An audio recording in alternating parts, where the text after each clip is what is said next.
মুছলমান বাংলাদেশী হোক অবৈধ হিন্দু বাংলাদেশী হোক তেওঁলোকক অসমৰ মানুহে অসমীয়া মানুহে অসমৰ ৰাইজে কোনো কাৰণতে গ্ৰহণ কৰা নাই আৰু গ্ৰহণ নকৰে আৰু তেওঁলোকক যদি ৰক্ষণাবেক্ষণ কোনোবাই দিবলৈ আহে তেতিয়াহ'লে আমি তেওঁলোককো গ্ৰহণ নকৰোঁ সেয়া আমাৰ স্পষ্ট কথা। যোৱা কেইদিনমান আগতে ৰেজাউল কৰিম নামৰ যিগৰাকী ব্যক্তি আছে তেওঁ মন্তব্য কৰিছিল যে শিৱসাগৰক ধুবুৰী বনোৱা হ'ব, তিনিচুকীয়াক ধুবুৰী বনোৱা হ'ব, উজনি অসমক ধুবুৰী বনোৱা হ'ব। আজি ধুবুৰীৰ যিটো পৰিৱেশ তেনে এটা পৰিৱেশ যদি আজি শিৱসাগৰলৈকে আহে, আপোনালোকে দেখিছে ধুবুৰীত অবৈধ মুছলমানে হওক অবৈধ হিন্দুৱে হওক নামনি অসমখন একেবাৰে শেষ কৰি পেলাইছে। তাত কিন্তু চৰকাৰৰ কোনো ধৰণৰ গুৰুত্বপূৰ্ণ কিন্তু পদক্ষেপ নাই। আজি তেওঁলোকে ক'ৰ পৰা চল পাইছে? তেওঁলোকক আজি উচ্ছেদ কৰিছে, কিন্তু সেই জেগাটোৰ পৰা যোনটো জেগাৰ পৰা উচ্ছেদ কৰিছে তেওঁলোকক কিন্তু সেই জেগাটোৰ পৰা উঠাই আজি বেলেগ এটা জেগাত সংস্থাপন দিছে। তেওঁলোক যদি বাংলাদেশী হয়, ইমান বাংলাদেশী কৈ থাকে চৰকাৰে, তেতিয়াহ'লে তেওঁলোকক খেদিব কিয় নোৱাৰে? আজি যে ইটোৰ পিছত সিটো বিতৰ্কিত মন্তব্য কৰি আছে, আজি খিলঞ্জীয়া মানুহক বাৰে প্ৰতি তেওঁলোকে আক্ৰমণ কৰি আছে। আজি মুছলমান বুলিয়ে নহয়, যিসকল অবৈধ হিন্দু মানুহ আছে তেওঁলোকেও কিন্তু অসমৰ বাবে বিষাক্ত। আমি সেই কথাটো ক'ব বিচাৰিছোঁ। আৰু যিগৰাকী আচলতে ৰেজাউল কৰিম আছে, তেওঁ কেইদিনমান আগতে বিতৰ্কিত মন্তব্য কৰি আচলতে নিজৰ ভুল স্বীকাৰ কৰিছিল, অসমৰ মানুহৰ ওচৰত ক্ষমা বিচাৰিছিল। কিন্তু তৎসত্বেও তেওঁ যোৱাকালি এখন সভাত যেনেধৰণৰ মন্তব্য কৰিলে, যে সাম্প্ৰদায়িক মন্তব্য কৰিছে, কিয় কৰিব লগা হ'ল? তেওঁতো ভুল হৈছিল বুলি কৈছিল নে? তেওঁৰ মানসিকতাই তেনেকুৱা নে? তেওঁ ভুল সঁচাকৈয়ে নে? মানসিকতা তেনেকুৱা নে ভুল হোৱা হৈছিল? সেয়া আমি সুধিব বিচাৰিছোঁ। আৰু তেওঁৰ ওপৰত কিয় আজিলৈকে চৰকাৰে ব্যৱস্থা কৰিব পৰা নাই? আৰু ৰেজাউল কৰিমে যিসমূহ আচলতে অসমত সাম্প্ৰদায়িক দল আছে সেইসমূহৰ সহায় হোৱাকৈ নিৰ্বাচনৰ আগত আচলতে তেওঁলোকে কাম কৰি আছে নেকি, সেই প্ৰশ্নটো আমি সুধিব বিচাৰিছোঁ। আৰু ৰেজাউল কৰিম চৰকাৰে যেনেধৰণৰ মন্তব্য কৰিছে, আমি অনাগত দিনত তেনেধৰণৰ মন্তব্য আমি নকৰিবলৈ সকীয়াই দিছোঁ। আৰু আপুনি যদি আচলতে সাম্প্ৰদায়িক দলবিলাকৰ আচলতে তলত যদি কাম কৰি আছে, তেতিয়াহ'লে সেই কাম কৰা বন্ধ কৰক। আৰু আপুনি অবৈধ মানুহক ৰক্ষণাবেক্ষণ দিয়া কিন্তু বন্ধ কৰক। আজি হিন্দুৱে হওক বা মুছলমানে হওক, যোনে ৰক্ষণাবেক্ষণ দিব তেওঁলোকক কিন্তু আমি সকীয়াই দিছোঁ, তেওঁলোককো কিন্তু আমি গ্ৰহণ নকৰোঁ। যিটো আশা লৈ আচলতে এটা দললৈ আহিছিলে বিতৰ্কিত নেতাজন, বিতৰ্কিত মিয়াৰ ৰক্ষক আচলতে ৰেজাউল কৰিম চৰকাৰ, তেওঁ আচলতে মোহভংগ হোৱাৰ পাছত তেওঁ আচলতে আবুল তাবুল বকিছে। এই মুহূৰ্তত আমি যদি ক'ব বিচাৰোঁ, তেখেতৰ আচলতে মানসিকভাৱে বিকাৰগ্ৰস্ত এগৰাকী ব্যক্তি, যি আচলতে শিৱসাগৰক লৈ বাৰে প্ৰতি এনেধৰণৰ টুলুঙা মন্তব্য প্ৰদান কৰিছে। জাতীয় সংগ্ৰামী সেনাৰ তৰফৰ পৰা পুনৰবাৰ সকীয়নি প্ৰদান কৰিছোঁ, শিৱসাগৰক লৈ এনেকুৱা পুনৰবাৰ যদি বিতৰ্কিত বা টুলুঙা মন্তব্য যদি কৰে, ৰেজাউল কৰিম চৰকাৰৰ পিঠি বহল কৰি দিয়া হ'ব, এই কথা স্পষ্ট। শিৱসাগৰক লৈ আচলতে কাৰো লৰা ধেমালি কোনো ধৰণৰ আচলতে এনেধৰণৰ বহুৱালি কেতিয়াও সহ্য নকৰোঁ, এই কথা স্পষ্ট।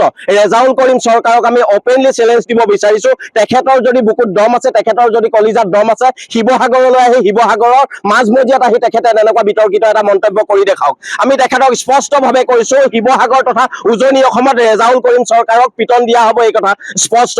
জাতীয় সংগ্ৰামী সেনা অসমৰ তৰফৰ পৰা দীৰ্ঘ সময়ৰ পৰা এটা কথা কৈছোঁ, উজনি অসম কাৰো আচলতে পৈতৃক সম্পত্তি নহয়। এনেধৰণৰ মিয়া অবৈধ মানুহৰ আচলতে এই ৰক্ষণস্থলী এই শিৱসাগৰক কেতিয়াও হ'বলৈ নিদিওঁ, এই কথা স্পষ্ট।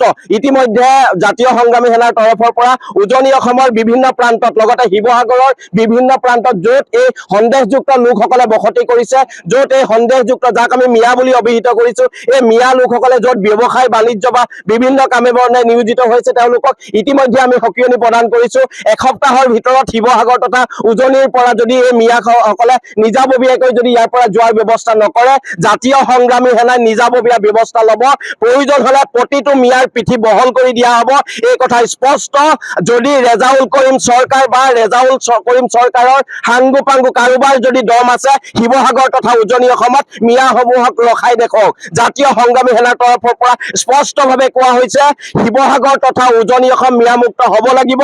যেতিয়ালৈকে শিৱসাগৰ তথা উজনি অসম মিয়ামুক্ত নহয়, তেতিয়ালৈকে জাতীয় সংগ্ৰামী সেনাই আমাৰ এই যি আচলতে ধাৰাবাহিকতা ৰক্ষা কৰি থাকিম। যি শক্তিয়ে নাহক, প্ৰতিটো শক্তিকে উফৰাই দিবলৈ জাতীয় সংগ্ৰামী সেনা বদ্ধপৰিকৰ, এই কথা আপোনালোকৰ জৰিয়তে আমি পুনৰবাৰ স্পষ্ট কৰি দিছোঁ। আমি সেইটোৱে কৈছোঁ, কংগ্ৰেছ দললৈ ৰেজাউল কৰিম চৰকাৰে যিসমূহ আশা বা প্ৰত্যাশা লৈ আহিছিল, সকলো আশা প্ৰত্যাশা তেওঁৰ ধূলিসাৎ হ'ল। সেইকাৰণে প্ৰতিটো অসমৰ বিভিন্ন প্ৰান্তত জাতীয় সংগ্ৰামী সেনাৰ লগতে বিভিন্ন দল সংগঠনে, খিলঞ্জীয়া ৰাইজে এই মিয়াটোৰ ওপৰত আচলতে প্ৰতিবাদী কাৰ্যসূচী ল'লে। তাৰ ফলস্বৰূপে কংগ্ৰেছৰ পৰা এই মিয়াৰূপী দালালটোৱে আচলতে আঁতৰি যাবলৈ বাধ্য হ'ল। ইয়াৰ পাছত আচলতে এই মিয়াটো মানসিকভাৱে ভাৰাক্ৰান্ত হৈছে, মানসিক আচলতে ভীতিগ্ৰস্ত হৈ আবুল তাবুল বকিবলৈ ষ্টাৰ্ট কৰিছে। গতিকে জাতীয় সংগ্ৰামী সেনাৰ তৰফৰ পৰা এই মানসিক বিকাৰগ্ৰস্ত যিগৰাকী আচলতে ৰেজাউল কৰিম চৰকাৰ নামৰ মিয়াটোক আমি চূড়ান্তভাৱে সকীয়নি প্ৰদান কৰিছোঁ। শিৱসাগৰক লৈ ধৰণৰ টুলুঙা মন্তব্য তেখেতে দিয়াৰ পৰা বিৰত থাকক, অন্যথা কিন্তু তেখেতৰ ওপৰত জাতীয় সংগ্ৰামী সেনাই যিকোনো ব্যৱস্থা ল'বলৈ বাধ্য থাকিব, এই কথা পুনৰবাৰ স্পষ্ট কৰি দিছো। চাওক, অসম আন্দোলনৰ বিৰোধ কৰিবলৈকে আমচু জন্ম হৈছিলে আৰু এই আমচুৰ পৰা বৰ্তমান পদত্যাগী ৰেজাউল কৰিমে বৰ্তমান কংগ্ৰেছ দলৰ পৰা পদত্যাগ কৰাৰ পিছত তেওঁ ডলাৰ বগৰীদৰ হৈ পৰিছে। আচলতে ৰেজাউল কৰিম হৈছে বৰ্তমান এৰাল চিগা গৰু, গতিকে এৰাল চিগা গৰুৱে য'তে ত'তে যি ধৰণৰ বক্তব্য প্ৰদান কৰি আছে আৰু এই বক্তব্যবিলাক কেতিয়াও গ্ৰহণযোগ্য নহয়। আমি প্ৰথম কথা আমি অসমীয়া যুৱ মঞ্চই এনে বক্তব্য কেতিয়াও গ্ৰহণ নকৰোৱে।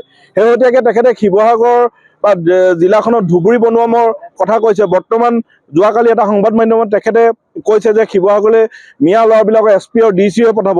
সেই কথাবিলাকৰ প্ৰত্যাহ্বান জনাই মই এটা কথা তেখেতক ক'ব বিচাৰিছোঁ যে শিৱসাগৰ যুৱক DC আৰু SP হয় তোমালোকৰ অঞ্চলবিলাকত যাব, যিবোৰ অঞ্চলত তোমালোকে অবৈধভাৱে যে মাটিবিলাক দখল কৰি আছা, তোমালোকে সত্ৰৰ মাটি দখল কৰি আছা, তোমালোকে অসমীয়া ভাষাটোক আক্ৰমণ কৰিছা, তোমালোকে অসমীয়া মানুহখিনিক আক্ৰমণ কৰিছা, তোমালোকৰ মানুহে অসমীয়া মানুহক অসমীয়া বোৱাৰীক বলৎকাৰ কৰিছে, ৰেপ কৰি মাৰ্ডাৰ কৰিছে, তোমালোকৰ মানুহে ড্ৰাগছৰ বেপাৰ কৰিছে। গতিকে এনেবোৰ অঞ্চললৈ শিৱসাগৰ যুৱকসকল যাব, শিৱসাগৰ যুৱকসকল SP আৰু DC এনেবোৰ অঞ্চললৈ যাব।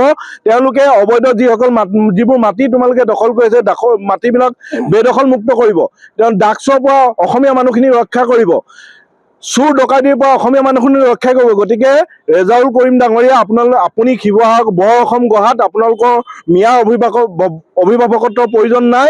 বৰ অসম গঢ়াত মিয়াৰ কোনো অৱদান নাই আৰু বৰ অসম গঢ়িবলৈ অসমৰ প্ৰতিটো জাতি জনগোষ্ঠী একেলগে একলগ হৈ সমন্বয়ৰ হাতে হাত ধৰি বৰ অসমৰ সপোন দেখিম, কিন্তু মিয়াৰ লগত হাতে হাত ধৰি আমি বৰ অসমৰ সপোন নেদেখোঁ।